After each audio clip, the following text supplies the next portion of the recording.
being an obsessed follower of the sweet science since 1964, when I was 5 years old. There have been a plethora of fighters that I've rooted for and some I've rooted against. I don't mind guys who are cocky and braggadocio, as long as they always show up in top condition and mostly back up the words. I never lose sight of the fact nobody backs it up every time. The greatest trash talker in sports history, Muhammad Ali, talked more trash than any fighter one can recall before his first fight with Smokin' Joe Frazier, saying he'd leave the United States for 30 days if he lost the fight of the century, which he did. No, he didn't leave the country. Instead, the loss to Frazier was the beginning of the Ali legend, and he came back and exceeded the hype. The fighters I have the biggest problem with are the ones who squander their ability, especially if they are extremely gifted. Fighters like Riddick Bowe, who had all the ability in the world but couldn't control his weight. Adrian Broner is another example. Broner has world-class talent but never attempted to get better, nor did he maintain staying in condition. Add to that his personal life was a disaster, which undoubtedly stunted his progression as a fighter at the elite level. Ironically, it's one of Broner's opponents who defeated him, Shawn Porter, who is perhaps the easiest active fighter in boxing to root for and hope to see have success at the highest level. Porter turned pro in 2009 and has compiled a career record of 2,821-17, a record that indicates he is more so than any other fighter in the sport. In 9 years fighting pro, he has fought 31 times, which just about averages 3 or 4 times a year. A majority of his fights were bunched together like most other pros early in his career, then averaging roughly 2 a year after winning a world title when facing title holders and top contenders. A closer look at Porter's record reveals some telling facts about him. Shawn has defeated 5 fighters who held a world title: Julio Diaz, Devon Alexander, Paulie Malignaggi, Adrian Broner and Andre Berto, winning by stoppage against Malignaggi and Berto. The telltale here is his 2 stoppages came against one fighter who was nearing the end of his career, Malignaggi, and the other against Berto, whose will he broke before overwhelming him in the 9th round. Porter's only losses occurred in title bouts against the 2 best fighters he's been in the ring, with both of whom were undefeated when he fought them. Kell Brook was 320-22. Keith Thurman was 260-22. The Brook-Porter fight was close for the first 6 or 7 rounds, but during the last third of the bout, Brook stymied Porter's aggression and landed the cleaner shots, resulting in a majority decision in his favor. The Thurman bout was also close, and it could be said the difference was again Thurman's greater physical strength and him landing the cleaner punches as Porter was trying to impose himself. All 3 judges saw it 115,113 for Thurman in what was a Fight of the Year candidate. Evidenced by his record, unless he's facing a gifted opponent, Porter doesn't lose, and even then it's very close. Porter, who stands 57, actually fought at middleweight as an amateur and had great success. As a pro, he's competed at welterweight and brings it every time.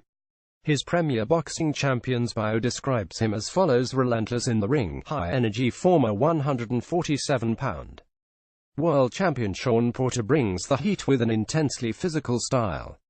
And that couldn't be more accurate. Shawn is an aggressive high-volume puncher who prefers fighting on the inside. Once inside, he's great, changing his position and banging from the other side. He sometimes commits a foul, but that's an accidental foul due to his ruggedness.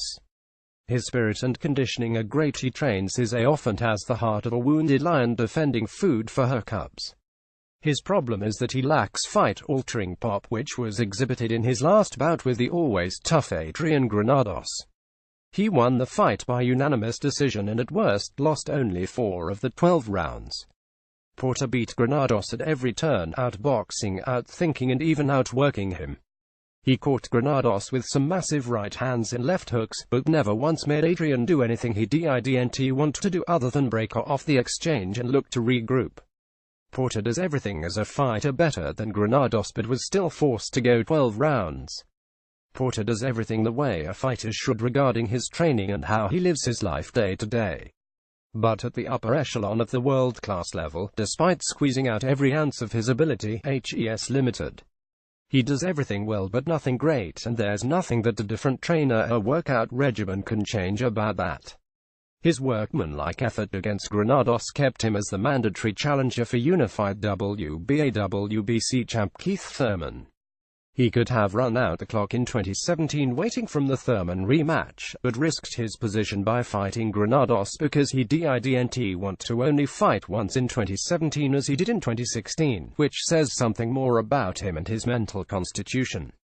Porter hurt his hand during the 6th round versus Granados, but he should be okay to fight Thurman, who is recuperating from surgery on his right elbow, next year.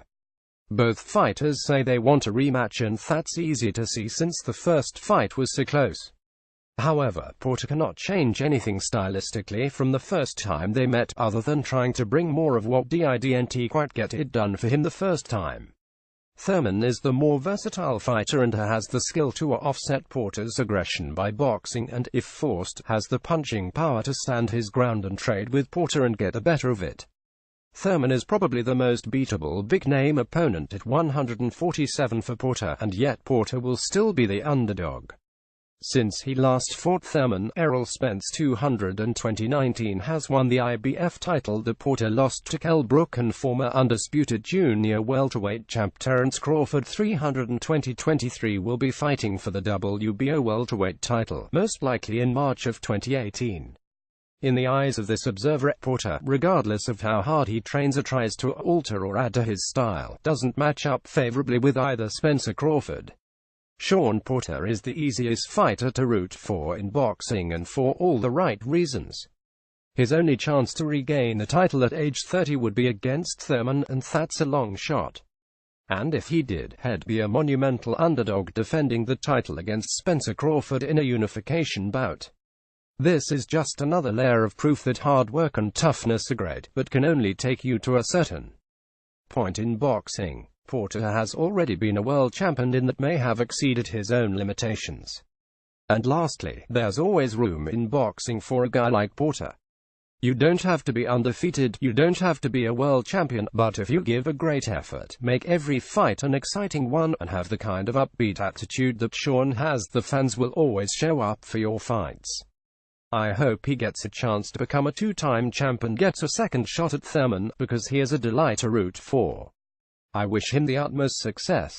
Frank Loshizzo can be contacted at glovefist@gmail.com. Check out more boxing news on video at the Boxing Channel. To comment on this article at the Fight Forum, click here. Share on Facebook, share on Twitter, share on Google.